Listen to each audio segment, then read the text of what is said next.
Good morning, beautiful people. Welcome back to my channel. Today's video is going to be all about your pruned peppers and your unpruned peppers. Let me show you the difference in this video. So here is my pepper bed.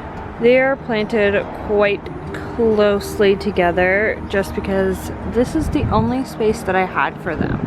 So on this side was supposed to be all sweet peppers, and on the back side was going to be all the spicy peppers. Now, they kind of mixed up when planting. My tags got mixed. Some of the bell peppers here.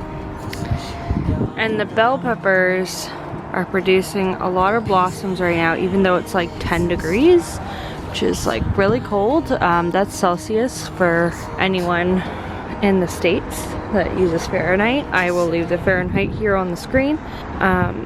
But yeah, so surprisingly these are still doing pretty well. I'm going to be picking a lot of them today just because I don't know, weather can change at any moment. So these guys in the front are all unpruned. Now I know it's kind of difficult to see, but the height of this one is the height of the wire. This is a bell pepper plant. And is doing fairly well. There's another bell pepper plant down here, just behind this one, right here. And this one has pretty much stayed quite short, like it's about this tall.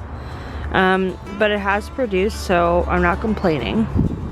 And then we have a couple other, again, they're all staying pretty short. They're not growing super tall. And they're not bushing out as much as they should. Now here in Canada we do get colder weather very quickly. It's the end of September right now, so we're starting to wrap up the whole pepper and tomato harvests. Here just behind me we have all the pruned peppers. Now with these, it could very well be the variety that is just doing very, very well. But all the spicy peppers have produced bucket loads. Let me show you. So here is a Tabasco pepper plant, and as you can see, there's a whole bunch of ripe ones, but there's branches that branch off over here and over that way, which look beautiful. And then just over here we have more of the spicy peppers. They are definitely ready to be picked. Some are falling off. But yeah, you can see how much it has bushed out on its own without me touching it. I found that if I don't touch it, it does really, really well, which means that there's less work for me. This is another pepper plant that's on the end. They're kind of all mushed together in this bed, but they do really well like that. They don't really have much tying up to do. They're just within this little wired cage that I made here, and they kind of just use each other for leaning support. So I also found that anytime that I pruned my sweet peppers, and maybe it's just the varieties, I don't know everything, I'm just sharing what I know, but with the peppers that I did prune, they tended to get stunted and they just stayed that height, and they didn't really bush out all that much. They bushed out a little bit, but not that much.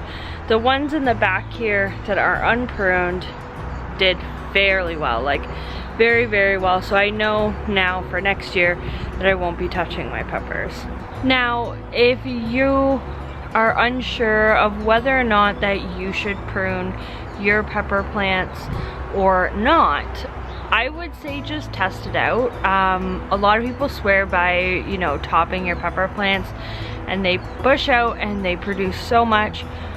But I mean, maybe it's my climate, maybe it's my zone, but I just don't find that that works here for me.